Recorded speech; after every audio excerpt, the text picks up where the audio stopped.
Yes, Answer Sri Jayadev Galla ji. Thank you, Madam. Honorable Chairperson, sir.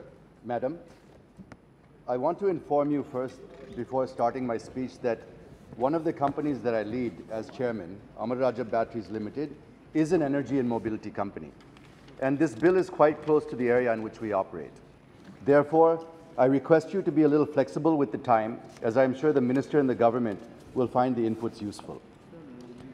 Madam, the thematic objective to bring this bill is to give legislative backing to the Honorable Prime Minister's Panch Amrit, which contains 5 nectar elements, right from sourcing 50% electricity from non-fossil fuels, reducing carbon emission by 1 billion tons, installation of 500 gigawatt hours of non-fossil energy capacity, achieving net carbon zero emission by 2070, and reducing the overall emissions. The road seems to be perfectly laid, but all we have to see is to what extent we will be able to extract the nectar. Since we have to take the states along, in spite of the fact that electricity is in the concurrent list under entry 38, technically the government of India can achieve this. But I feel unless and until the Honourable Minister takes the states along, it will be difficult to achieve all the 5 elements. Madam, the bill as I see it aims to act as a facilitator to achieve COP26 targets. So I feel the proposed legislation is in the right direction. It is not that since the bill has come, we are proposing to work on renewables. This is not true. In fact, we have shown rapid adoption of renewable energy sources during the last nearly 1 decade. If we are able to realize the set goals of even 50 to 60%, we will have huge savings in import bills, improving energy security, creating green jobs, attracting huge investments, and above all, we can advance the adoption of clean tech innovations, such as energy storage technologies and green hydrogen production, etc. From every angle, this bill is of immense help to India and to its people, and hence I'm supporting it. Madam, with all that said and done, there are challenges to switch from fossil to renewable, which need to be addressed. Otherwise, it will become a futile exercise. I will address them one by one, very briefly and succinctly.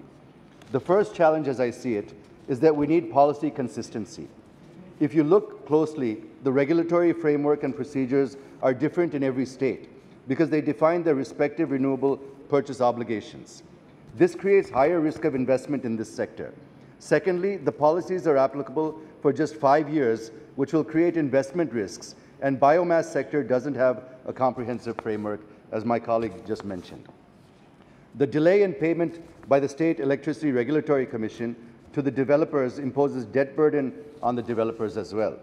Thirdly, for commercial and industrial scale captive solar producers, a consistent metering policy is a must to encourage adoption. The second challenge, Madam, is taxation. I suggest for consideration of the Honourable Minister to revert GST to the earlier level of 5% from the current 12% on renewable energy equipment to encourage greater adoption. I need not apprise the Honourable Minister that in the last 18 months, there has been about 40 to 50% increase in the price of PV modules and domestic solar engineering procurement and construction costs. So I urge the Honourable Minister to discuss the issue with the Honourable Finance Minister and convince her that in order to achieve this Panch Amrit promised by the Honourable Prime Minister, we have to bring GST down to 5%, sir. Madam, there are infrastructure bottlenecks. There is insufficient integration with the grid, which affects the renewable projects. SERCs are not able to use all of the generated power to meet the needs. The transmission infrastructure should stay ahead of the renewable energy generation infrastructure, which is not happening currently. So I request the Honourable Minister, who mastered the power sector, to be it non-renewable or conventional, to please look into this and ensure that there's better integration with the grid. Madam, with the government pushing for greater adoption and penetration of EVs for both personal and commercial use, the energy and mobility sectors are getting intertwined now. We cannot look at one while ignoring the other, and we will have to meet the energy demand for our mobility needs as well. And for this, we need to have the right infrastructure along with having the right energy mix and energy storage capabilities to meet the peak demand.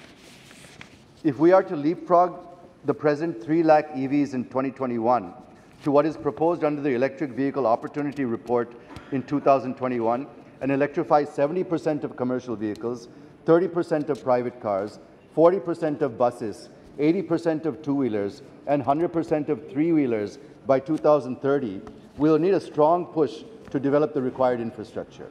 So I appeal to all ministries concerned, such as the Ministry of Road Transportation, Heavy Industries, and Power, and others, to sit together and provide economic incentives such as subsidies, tax rebates, 100% FDI, manufacturing hubs, and incentives to set up charging stations as well as push for the Made in India batteries. Since the cost of the battery is the major portion in the cost of the electric vehicles, it can go as high as even 40% in the case of passenger cars. Otherwise, we'll not be able to achieve the above targets. I'm particularly focusing on batteries since the life of EVs depends on the lifespan of the batteries and support provided by the government for its replacement. Now the government schemes are giving incentive only for specific vehicles and for a certain period. The battery needs to be replaced once in 6 to 8 years, and it costs around 30 to 40% of the total cost of the vehicle. So the government has to create a policy framework for giving incentives at least once for replacement of the batteries in private vehicles and twice for replacement in the case of commercial vehicles. Madam, the energy storage is another aspect in the whole story. India needs at least 10 to 12 gigascale factories for advanced chemistry cell production to meet our renewable ambitions and to achieve the goals set by the Honorable Prime Minister. So I suggest that the government should support our research and development and local battery manufacturing in order to scale up. In this context, I appreciate the efforts put in by Niti Aayog and the Department of Heavy Industries in recently awarding 50 gigawatt hours of cell manufacturing capacity under the ACC PLI scheme with a provision of 18,100 crores as incentives. Secondly, as I said, energy storage is important in grid integration and balancing generation of various generation sources. If we were to achieve the targeted EV adoption by 2030, while the overall electricity demand for EVs in the country is projected to be around 5% of the total electricity demand in the country, the real challenge lies in intelligently managing the stress on the grid during the peak demand hours. Energy storage technology plays a vital role in this context. There are many advantages. It improves the quality of power, it reduces the peak demand, distribution goes up and brings down the use of diesel for backup power applications, etc. Rooftop solar accounts for 80% of the total energy storage in the country today. And if we use advanced battery technologies, it will help rooftop solar installations. But the ministry had set a target to install 500 megawatts of micro and mini grids as well in the country. What has happened to that is something that we would like to, certainly I would like to know, and the House, I'm sure, would like to know. I'm mentioning that this since the energy storage market for off-grid renewable energy is huge and runs into hundreds of billions of dollars. And more than that, it helps to store and supply power to rural households. On the energy mix, it is good that we as a nation are progressing rapidly towards the solar energy goals that we have set for ourselves. But if you look at nuclear, it is not so encouraging. And if you look at hydrogen, it is still in its nascent stage. The Honorable Prime Minister's announcement in his independence speech in 2021 from the Red Fort about launching of National Hydrogen Mission and intending to make India a global hub for green hydrogen production and export is not visible on the ground, madam. So to overcome this, we need investments in research and development to produce green hydrogen from renewable energy sources. Therefore, I have no hesitation to say that little has been grounded on pushing a balanced energy mix in the country to help us realize the net zero targets that we're committed to achieving. I urge the Minister to please throw some light on this. Madam, I have a couple of points and then I will conclude. The Honourable Minister must be aware that PAT, or Perform, Achieve and Trade Scheme, was introduced way back in 2008. We need to make it more effective and more sectors should be included. If you look at PAT, it is not patting. Rather, it is in a way punishing the sector because the incentive is very low and there are high penalties for not meeting the targets. I believe if we want PAT to write a success story, the scheme has to be improved and this scheme could result in better buy-in once carbon credit trading scheme proposed under the bill comes into effect. I need not speak about our over-dependence on China. I appreciate the Honourable Minister for allocating 19,500 crores to facilitate domestic solar manufacturers. However, we are still depending on China for more than 80% of our needs in this area.